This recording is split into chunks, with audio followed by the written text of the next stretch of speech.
본 방송은 텀블벅을 통해 실시한 2017년 인수니즘 코믹스 만화 및 방송 제작 투자 클라우디 펀딩으로 총 32분의 후원을 받아 제작되었음을 알려드립니다. 항상 보고 듣고 참여해 주셔서 감사합니다.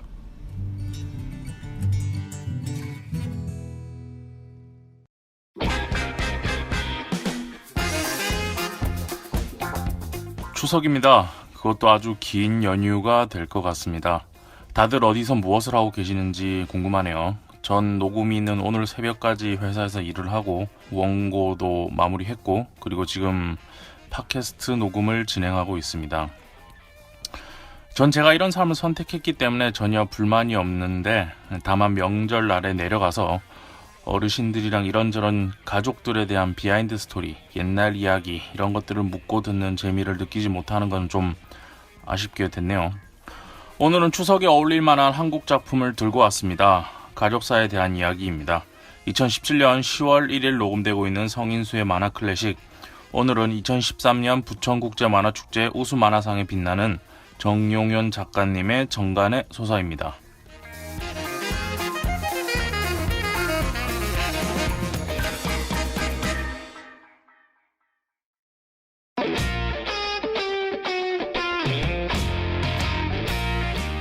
자, 2주의 만화 소식, 첫 번째 소식입니다.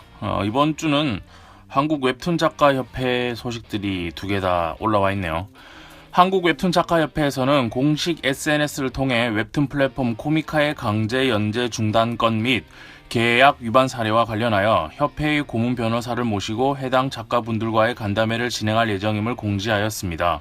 10월 16일 월요일에 진행하는 이번 간담회는 참석 의향이 있어서 협회에 메일을 보내주신 분들께만 따로 장소 안내가 될 예정이라고 합니다. 협회에서는 이미 지난 9월 1일, 9월 8일 진행한 설명회를 통해 앞으로 불공정 계약 및 기타 이슈들에 대해 대응해 나갈 예정임을 밝힌 바 있습니다.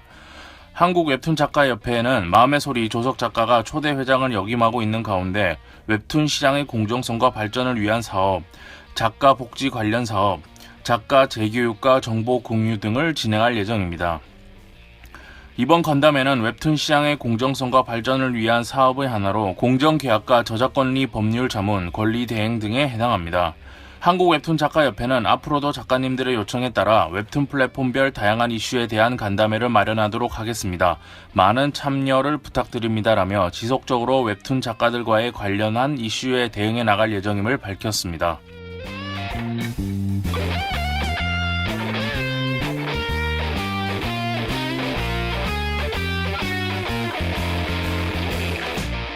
두 번째 소식입니다. 한국 웹툰 작가협회에서는 최근 불거진 지각비 이슈에 대해 공식적인 입장을 공지하였습니다.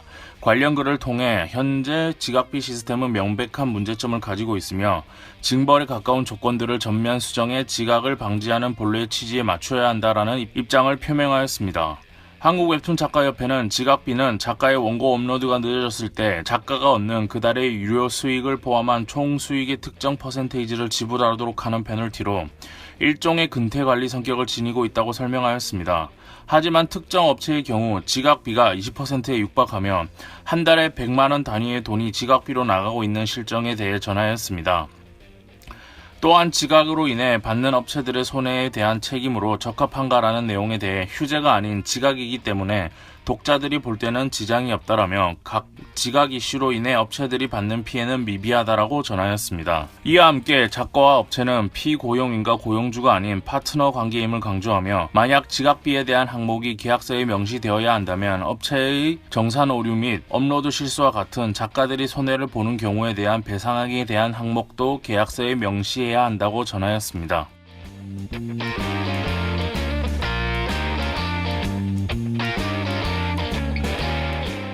공모전 소식 하나 알려드리겠습니다. 미스터 블루에서는 제6회 미스터 블루 웹툰 공모전을 11월 10일 금요일까지 진행합니다.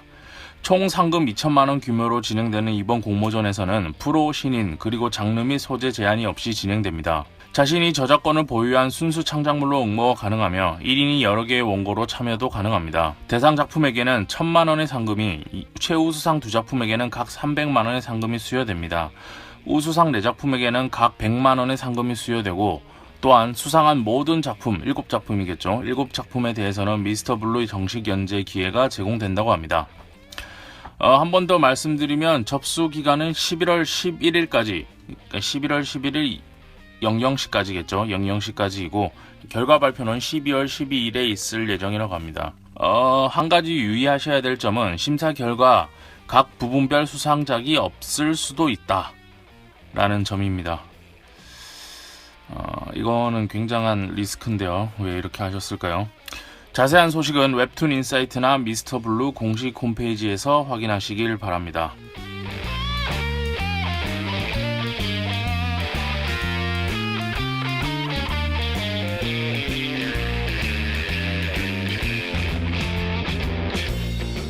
자, 2주에 나온 신간입니다.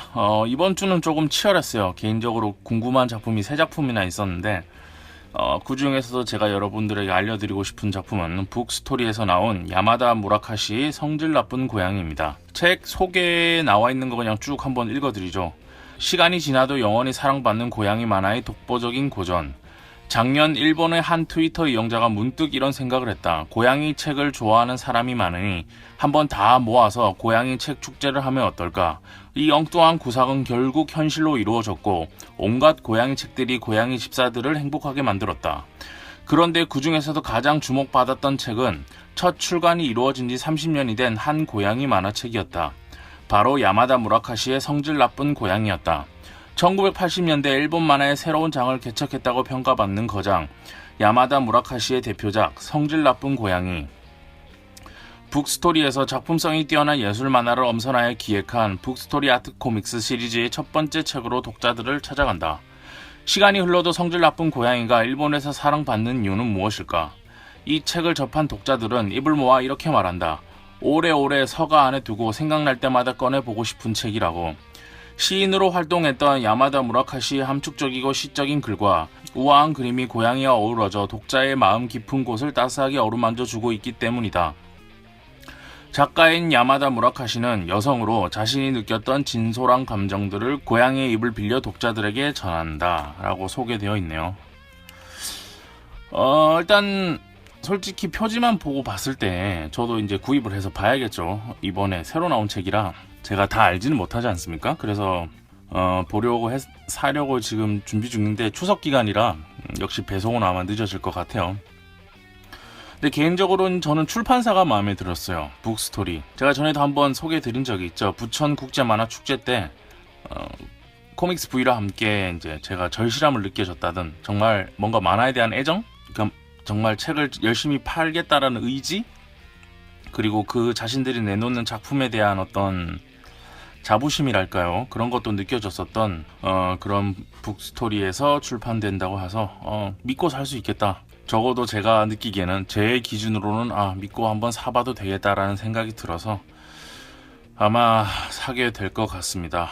이번 주에는 3개 다 작품이 좋았어요. 제 느낌에 탁 꼽히는 책이었는데 나중에 한번 또 내년쯤이나 이렇게 소개해 드릴 수 있는 시간이 있겠죠. 자, 2주의 만화 소식은 여기까지 하도록 하겠습니다. 이 모든 소식들은 한국 최고의 만화 미디어인 웹툰 인사이트에서 보고 알려드리고 있고 이 모든 출판 소식들은 한국 최고의 만화 전문 서점 홍대 입구 8번 출구 앞 북새통에서 보고 알려드리고 있습니다.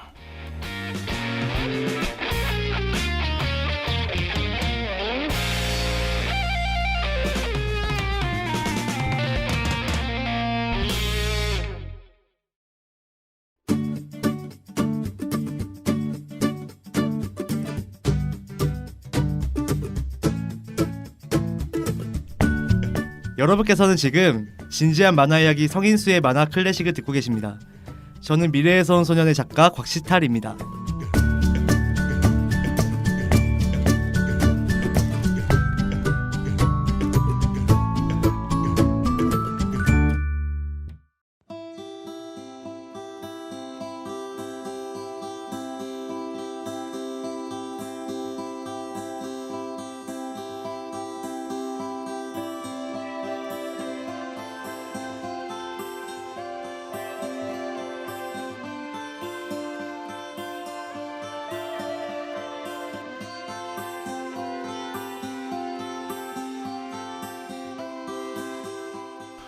살면서 그런 생각은 한 번쯤 다 해보죠. 나는 어떻게 태어났을까?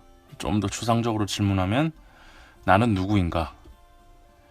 그리고 우리 가족, 우리 부모님들은 어떻게 만나셨을까라는 생각들을 좀 하게 되는데, 이게 사춘기 시절부터 시작해서 이게 좀 30살이 될 때까지 이렇게 차곡차곡 쌓이는 것 같아요. 이런 기억들이.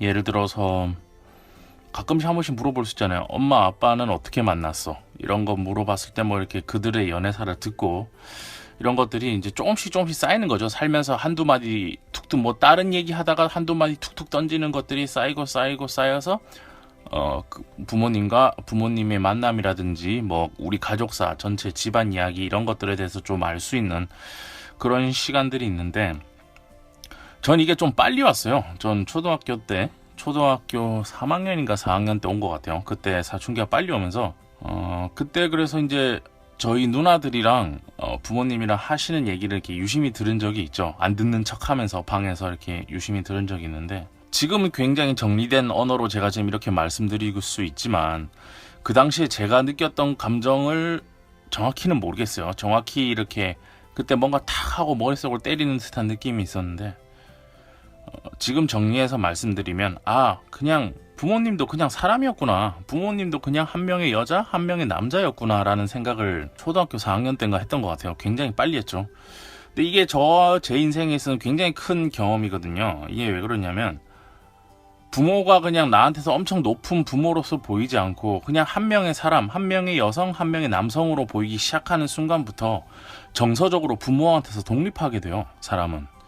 그러니까 뭐 몸은 이렇게 얹혀서 살 수 있죠. 집에서 같이 살고 이렇게 할 수 있는데, 이게 자신의 자존감이랄까요? 혼자만의 자기만의 세상, 자기만의 단단한 의지 이런 것들이 필요하려면 부모로부터 정서적으로 독립하는 게 굉장히 중요하거든요. 이게 안 되면 나중에 좀 살면서 이제 여러 가지 문제가 생기고, 또 자기가 애를 낳아서 길러도 애가 애를 기르는 뭐 이런 상황까지 가게 되는데, 여튼 저는 그 정서적 독립이 굉장히 빨리 온 편이었어요. 그래서 그때부터 내가 알아서 해야 되는구나, 내가 스스로 다 알아서 해야 되는구나, 그리고 왠지 이렇게 부모님 곁에서 얹혀 살고 용돈 받아가는 게 미안한데 이런 생각을 그때부터 좀 했던 것 같아요. 뭐 물론 그렇다고 안 받아갔던 건 아닙니다. 근데 뭐 이런 얘기들을 이렇게 얘기들도 나누고, 또 우리 가족사, 우리 집안 이야기 이런 것들을 종종 나눌 수 있는 기회들이 평생에 걸쳐서 조금씩 있죠. 근데 그런 게 가장 많은 시기가 바로 명절입니다. 명절 혹은 집안 제사 이런 거 있을 때 그렇게 되죠. 이게 명절날 모여 앉아서 요즘은 다 이렇게 호구조사라 그러죠. 뭐 누구 만나는 사람 있니? 결혼은 언제 하니? 뭐 이런 거 물어본다고 그것 때문에 굉장히 힘들어하시는 분들 많아요. 근데 이해는 하는데, 한편으로는 만나서 또 이런 얘기도 나눌 수 있어요. 할아버지는 살아 계실 때 어떤 사람이었는지, 할머니는 살아 계실 때 어떤 사람이었는지. 나는 할아버지의 노쇠한 모습만 봤기 때문에 그냥 노쇠한 할아버지로서의 모습만 기억하고 있지만, 아버지 같은 경우에는 젊은 시절의 할아버지, 중년의 할아버지를 봤었고, 뭐 할머니가 살아 계셨을 때는 할머니 입장에서는 더 젊은 할아버지를 본 적이 있는 사람이잖아요. 할아버지 입장도 마찬가지고, 할머니를. 그런 것들 한 번씩 물어보게 되죠. 뭐 어떻게 만나셨냐, 무슨 일이 있어서 여기까지 내려오셨냐, 원래 부산에 살지 않았는데 왜 여기까지 내려오셨냐 등등 이런 것들 이렇게 물어보고 할 수가 있는데, 잘 풀려서, 그러니까 호구조사하지 않고 잘 풀려서 넘어가게 되면 그렇게 사람들과 좋은 얘기를 나눌 수 있는 게 이 명절인데, 그 기간이 이번에는 열흘이나 됩니다.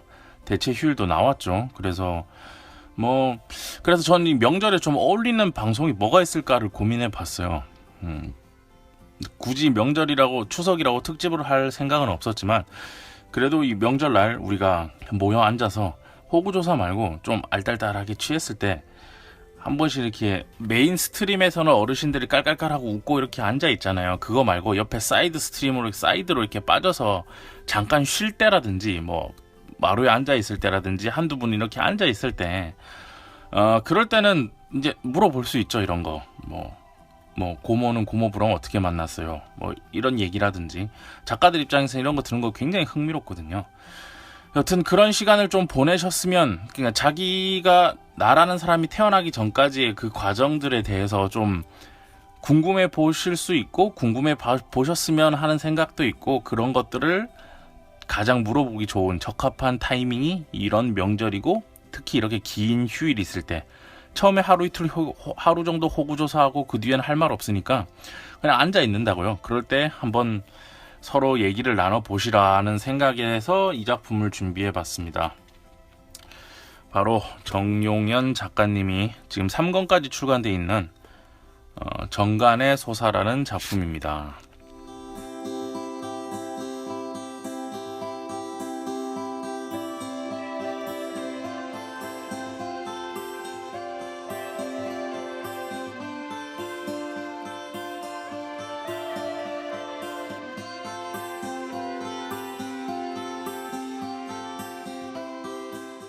제가 이 작가님이랑은 페이스북 친구예요. 페이스북에서 알고 지내고 있는 작가님인데, 서로 이제 다른 얘기들을 막 이렇게 하다가 이제 어느 날 이제 작가님이 이분이 말씀하시는 거나 이런 것들을 제가 유심히 들어보고, 괜찮은 분이다라는 생각이 들었어요. 그래서, 이분 작품 한번 읽어봐야겠다라는 생각으로 이제 정간의 소사를 1, 2, 3권을 다 구입해서 봤죠.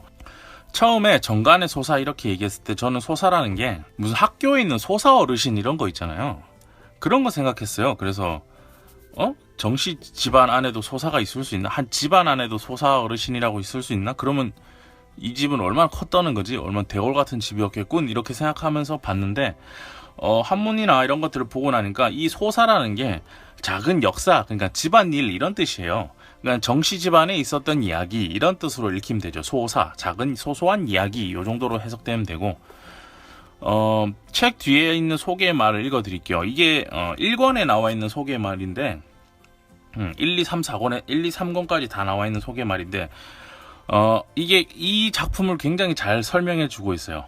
누구에게나 저마다의 역사가 있다. 고단했던 우리의 가족에게도 할아버지, 할머니, 외할아버지, 외할머니, 아버지, 어머니, 형제들과 누나, 동생 이들 모두는 개인적 존재이면서 역사적 존재이기도 하다. 역사란 뛰어난 누군가의 힘으로 만들어지기도 하지만 대개는 이름 없는 다수에 의해 만들어진다.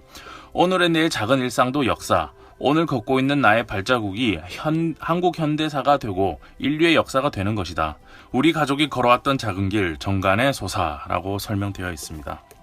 저는 이 작품이 처음에 사기 전에도 상을 받은 걸 알고 있었어요. 부천 국제만화축제에서 2013년 최우수 작품상 그걸 받았다는 걸 알고 있었기 때문에 이제 작품을 보면서 어느 정도 퀄리티가 있겠구나라고 생각하고 책을 펼쳤는데, 가장 마음에 들었던 거는 정간의 소사라고 해서 이 집안 얘기만 하는 게 아니고 이 집안 사람들이 한국 근현대사를 지나오면서 겪었던 일들을 이렇게 잘 엮어서 두 개의 기둥을 이렇게 잘 꼬아서 재밌게 표현하셨어요. 그러니까 이것만 읽고 있으면 한국 현대사 얘기도 좀 알 수 있는 거죠. 이 당시에 뭐 그분들이 이런 리얼리티한 현실적인 고통 속에서 자라나셨고 성장하셨고 살아오셨구나라는 생각이 들고, 그것들이 제가 평소에 알고 있고 교육을 받아서 알고 있는 한국 근현대사랑 이렇게 접목되면서 이게 상 받을만 했구나라는 생각이 들었습니다. 그리고 두 번째로 제가 굉장히 마음에 들었던 거는 이제 연출 방식이에요. 그러니까 아무래도 정씨 집안, 그러니까 정용현 작가님 집안 이야기죠. 정 작가님 집안에 내려온 얘기들을 설명하다 보니까 이게 나레이션이 좀 있어요. 그러니까 설명을 해줘야 되는 설명을 통해서 연출을 하신 컷들이 많은데, 다른 만화들이랑 좀 다른 게 좀 연출이 세련됐다고 생각됐던 게 작가가 직접 나와요. 보기 드문 케이스죠. 그러니까 작품을 막 진행하다가 중간에 갑자기 작가가 한번 툭 튀어나와서 개그 소재를 위해서 작가가 튀어나오거나 이런 경우는 있어요.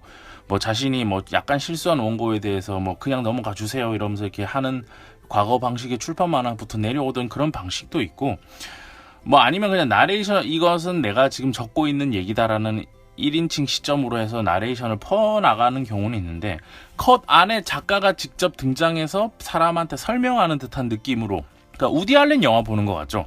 우디 알렌이 스크린을 쳐다보면서 막 그 시청자들에게 관객들한테 뭐라고 하잖아요. 그런 거랑 마찬가지로 이 작품도 이렇게 자신의 집안 얘기를 소개하는데 작가가 직접 등장해요. 등장해서 이거는 이런 거였고 저건 저런 거였어 이렇게 설명하는 이런 연출이라든지 그런 것들이 저는 굉장히 마음에 들었습니다.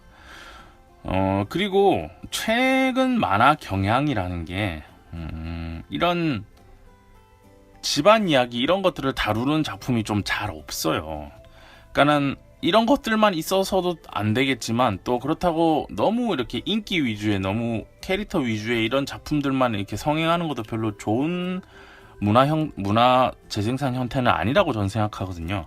그래서 이렇게 고전적인 느낌이 좀 나면서 이렇게 사람 냄새 나고 이런 작품들도 이렇게 좀 밸런스 있게 출판이 되어주면서 독자들에게 소비가 되어야 된다라는 생각을 늘 가지고 있었어요. 근데 그런 작품들이 너무 없다라는 좀 아련한 생각이죠. 아이디어 정도로만 가지고 있었는데 이 작품을 만나게 돼서 저는 굉장히 반가웠고 앞으로도 이렇게 작품을 계속 내실 거라고 합니다.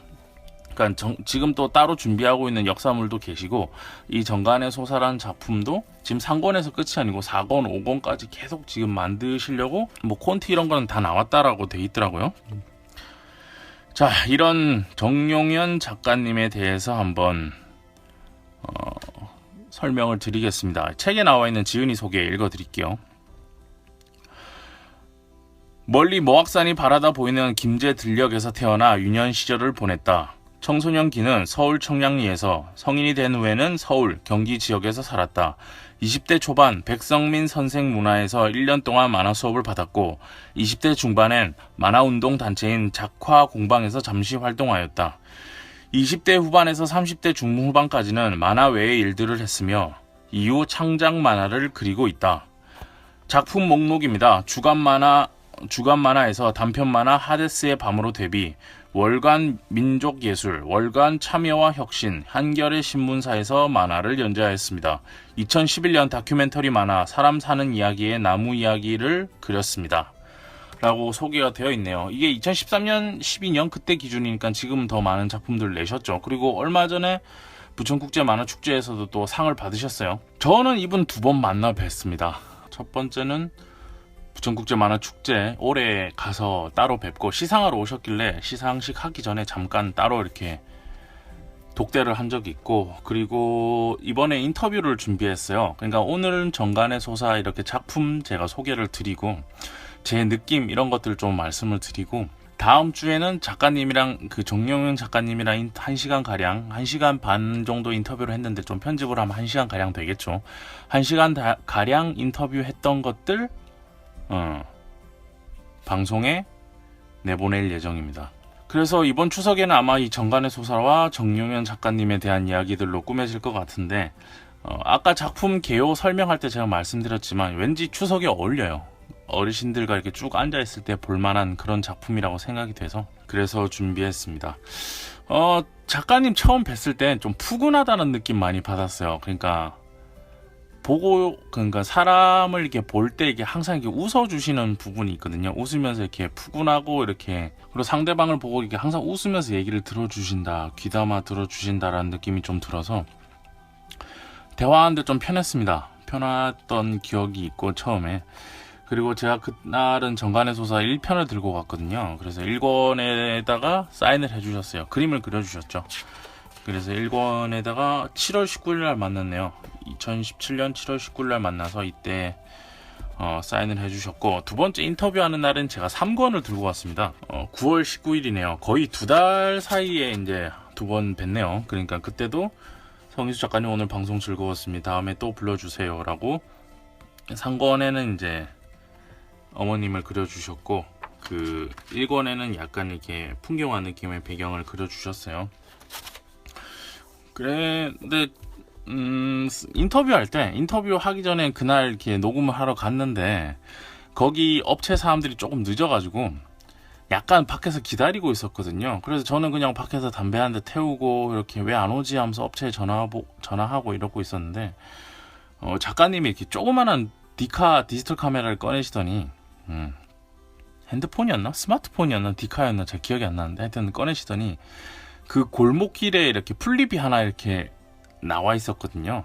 풀잎이 하나 이렇게 자라고 있었는데 그거를 착각하고 찍으시더라고요. 그러면서 전 그래서 유심히 멀리서 보고 있었죠. 그랬더니 찍고 이렇게 풀잎 이렇게 싹 상태 같은 거 보고 이렇게 하시는 거를 보면서 저분이 저런 거에 관심이 있기도 하지만 굉장히 이게 섬세하게 자연, 풍경 이런 것들에 대해서 이렇게 관심을 많이 가지고 계시는 거라는 느낌이 들었어요.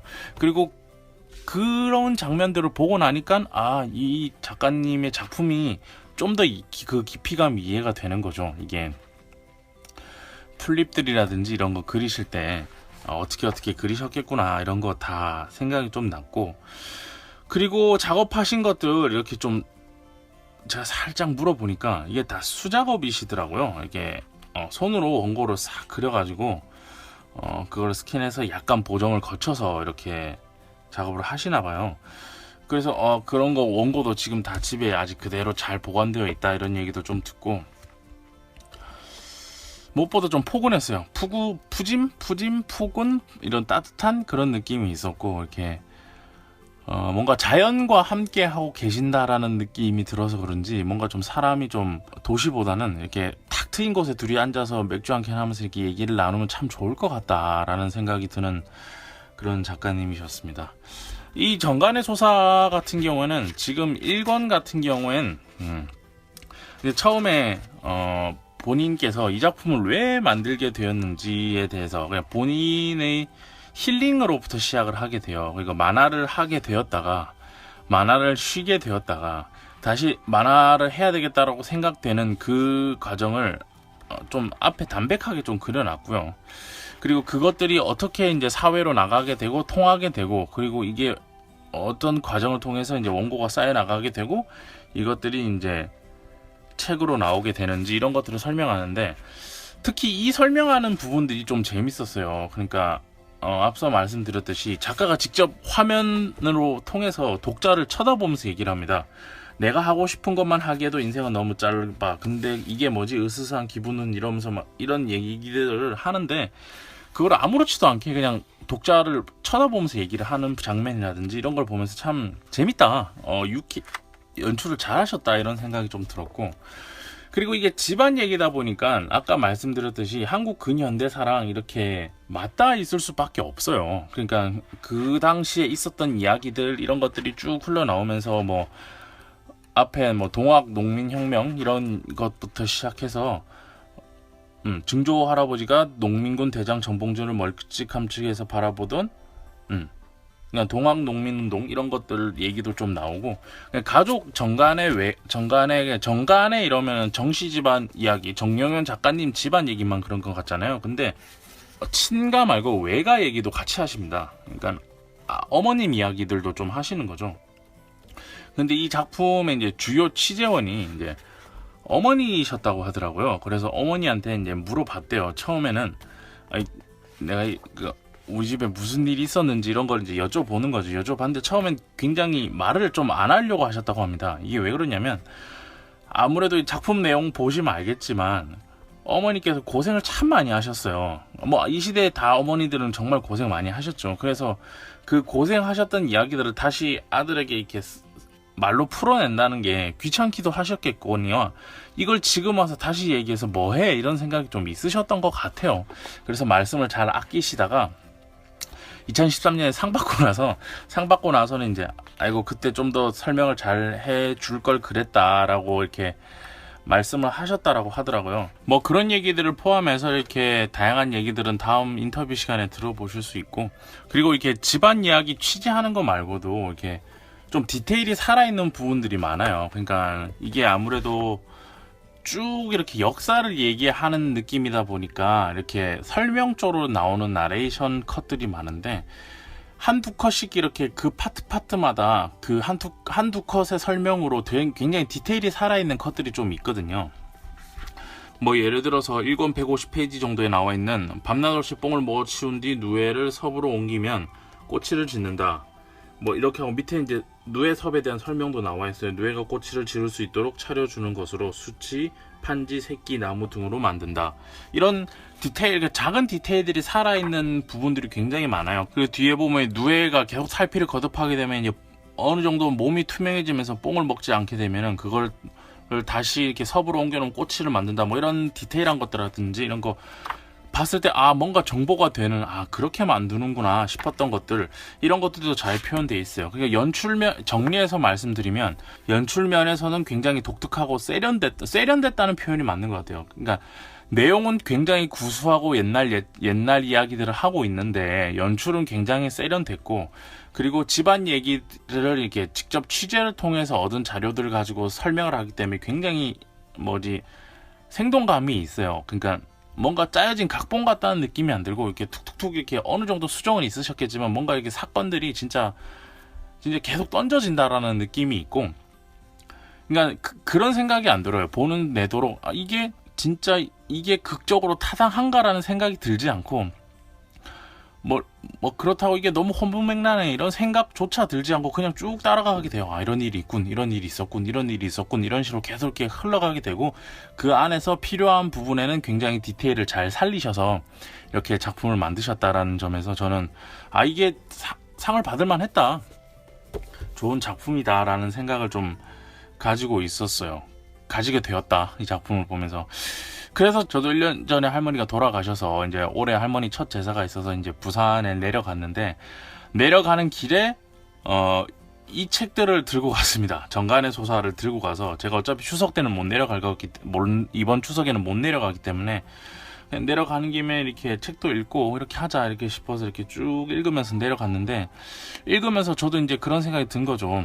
저도 이번에 부산에 내려가면서 이 책을 쭉 읽고 나도 집에 가서 좀 내가 궁금했던 것들을 한번 물어보자라는 생각이 생기더라고요. 그런 생각이. 그래서 이제 내려가서 또 정간의 소사를 한번 봤죠. 보고 그때 당시 제가 엄청 바빠서 막 계속 그러니까 제사 말고는 계속 앉아서 일만 하고, 좀 시간 나면 정간의 소사 보고, 그러다가 이제 친척들 다 가시고 나서 이제 새벽에 아버지랑 이렇게 둘이만 앉아서 밥을 먹게 됐는데, 제가 평소에 굉장히 궁금했던 것들이 있었거든요. 근데 할머니도 돌아가시기 전에 그랬고, 저희 어머니도 그렇고, 저희 친척들도 그렇고, 저한테 인수는 할아버지 좀 많이 닮은 것 같다라는 얘기를 굉장히 많이 하셨어요. 그래서 어릴 때부터 할아버지를, 그러니까 저는 노세한 할아버지, 오래 사신 이제 머리가 다 하얗고 이렇게 되셔서 저한테 인자하게 웃으시는 할아버지만 기억하고 있는 건데,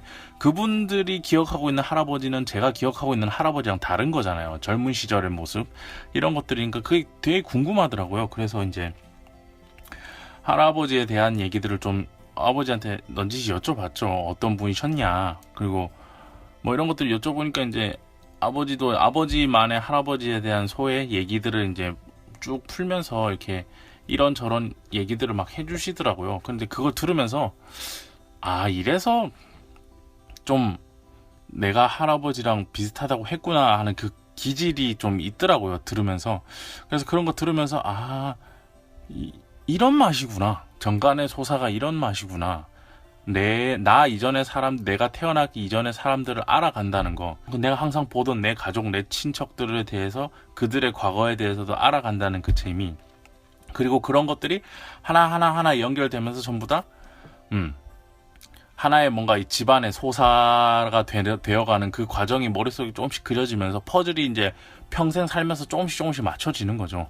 그 맞춰지는 과정들에 있어서 저는 굉장히 좀 흥미롭더라고요. 개인적으로 재미도 느꼈고, 그리고 뭔가 좀 더 이해하게 되고, 우리 집안 사람들에 대해서 이해하게 되고, 이런 것들이 좀 생겨나서 이게 좋구나. 만약에 명절날 내려가면 이렇게 호구조사 당하는 거 말고, 좀 그때 말고는 이렇게 좀 알딸딸 취했을 때 이런 거나 좀 묻고 답하고 이렇게 하면은 좋지 않을까라는 생각이 좀 들었어요. 그래서 이번에 내려가시게 되면 어르신들이 계속 이렇게 여러 가지 좀 힘든 질문을 던져도 그냥 하하호호 넘기시고, 그리고 나서 이제 이런 집안 얘기, 근데 고모랑 고모부는 어떻게 만났어요? 어떻게 결혼했어요? 라든지, 엄마 아버지는 어떻게 결혼하고 어떻게 만나셨는지, 할아버지는 어떤 분이셨는지, 우리 집이 원래 저 같은 경우에는 우리 집이 원래부터 부산에 계속 살고 있었는지, 어디서 이동해 온 건지, 이런 것들 좀 여쭤보고 이러면은 뭔가 이렇게 긴 줄 같은 게 내 머릿속에 생겨나는 기분이 있어요. 그것들이 다 연결되면서 이래서 나란 사람까지 태어나게 되는구나 라는 거를 좀 알게 되는, 우리 집안 얘기를 알게 되고, 우리 집안 성격을 알게 되고, 그래서 저 사람들이 저렇게 행동을 했었구나 예전에, 저런 반응을 보였었구나라는 생각이 좀 들게 되는 그런 과정이지 않나라는 생각이 좀 있습니다. 그래서 그런 것들을 좀 한번 해보시면 어떨까라는 생각이 있어요. 내 집안. 뭐 집안에 얽매여 사시란 얘기는 아닙니다. 그런데 한 번씩 만날 때 이런 거 여쭤보면 좋지 않을까. 추석이기도 하고요. 그리고 이 작품을 보면서도 저도 그런 생각이 들었지만 한 사람 태어나기가 나란 사람 한 사람 태어나기까지의 과정이 참 어렵구나. 들으면서 계속 그 생각 드는 거죠. 저 상황에서 만약에 아버지가 이런 선택을 안 하셨으면, 할아버지가 다른 선택을 하셨으면 내가 지금 여기서 이렇게 태어날 수 있었을까? 라는 생각. 그런 생각도 좀 하게 되고 참 신기하다. 이게 사람 인연이라는 게 우연을 거쳐서 이렇게 막 이렇게 실타래처럼 엉켜지는 그 과정에서 오는 뭔가 좀 내가 어떻게 할 수 없는, 이미 벌어졌고 내가 어떻게 할 수 없는데 그것을 바라보면서 느껴지는 어떤 맛이라는 게 좀 있거든요. 그게 사람의 생각을 좀 깊어지게도 만드는 것 같고요. 그런 부분을 좀 이번 추석에는 좀 그런 시간을 좀 가지시면 어떨까라는 생각에서, 또 그런 생각을 가지기에 아주 적합한 작품, 정영 작가님의 정간의 소사 설명드렸습니다. 다음 주에 아마 인터뷰가 나갈 때는 좀 더 다양한 내용들을 전해드릴 수 있을 것 같아요. 작품은 휴머니스트 출판사에서 나왔고요. 한 권당 10,000원입니다. 일단 1, 2, 3권까지는 다 10,000원이고 예스24나 뭐 북새통 이런 데서도 다 구해서 보실 수 있을 거예요. 한번 이번 추석 때 가족들과 이런저런 얘기, 이런 제가 설명드렸던 그런 얘기들 좀 나눠보시고, 그리고 올라오셔서 이 작품 한번 구입하셔서 보시면서 우리 집에도 이런 일들이 있었을 텐데 라는 생각이 들면은 이제 앞으로 명절날 이럴 때 혹시나 가시게 되면 그때마다 이런저런 얘기들을 한번 여쭙고 묻는 그런 시간 가지셨으면 좋겠습니다. 오늘 정간의 소사 소개는 여기까지 하도록 하겠습니다.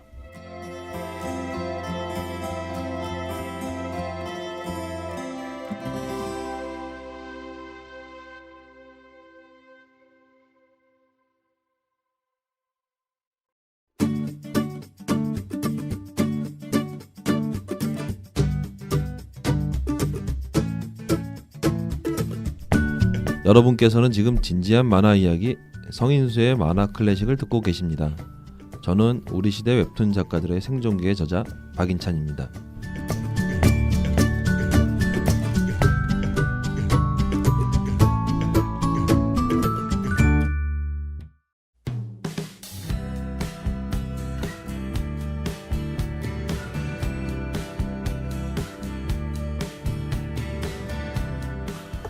지난 방송에 대한 피드백 좀 알려드릴게요. 댓글이 달렸는데 꾸엔틴 타란티노 아이디가 참 특이하시네요. 쿠에린 타란티노를 따서 그걸 다 쌍기역 발음으로 하셨네요. 꾸엔틴 타란티노라는 아이디 쓰시는 분이, 아키라 극장에서 보긴 했는데 한 번도 관람하지 못한 게 아쉽네요. 아마도 극장에서 생전에 재관람하기는 힘들 텐데 왜 메가박스 단독으로 밀었는지라고 이렇게 댓글을 달아주셨는데, 왜 메가박스 단독으로 했는지는 제가 아마 방송에서 설명이 나올 거예요. 그러니까 한번 다시 들어보시면 좋을 것 같고, 아키라 보셨군요. 잘하셨습니다. 아마 극장에서 다시 보기는 힘들 거예요. 그래도 보셨다니 참, 보셨고 또 제 방송을 들으면서 이런저런 생각을 하셨다는 게 좋네요. 감사합니다.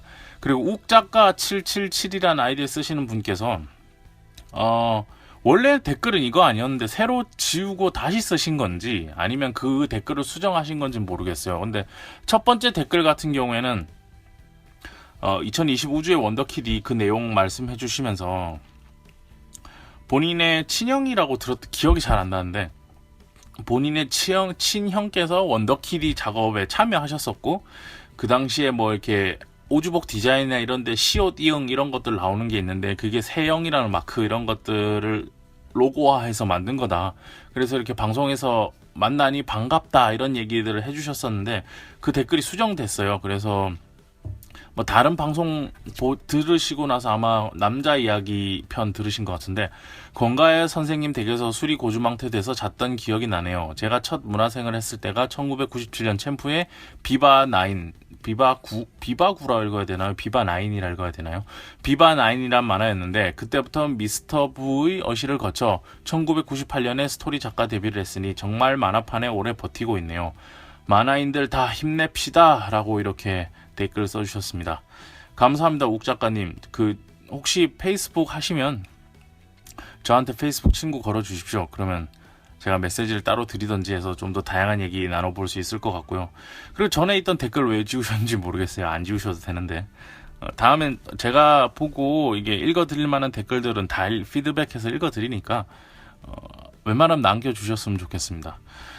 지난주에 원더키드 편이 약간 짧았어요. 원래 준비했던 것보다 한 5분, 10분 정도 짧게 방송이 나갔고, 그리고 원더키드 그 편을 듣고 나서 이제 막 그렇게 많진 않지만 그래도 이렇게 소소하게 한두 분께서 이렇게 방송 잘 들었다, 그때 생각난다 이렇게 말씀해 주셔서 저도 굉장히 감사했고, 그리고 그래도 저희 방송이 많은 분들에게 이렇게 들려지고 있구나라는 생각이 좀 들었어요.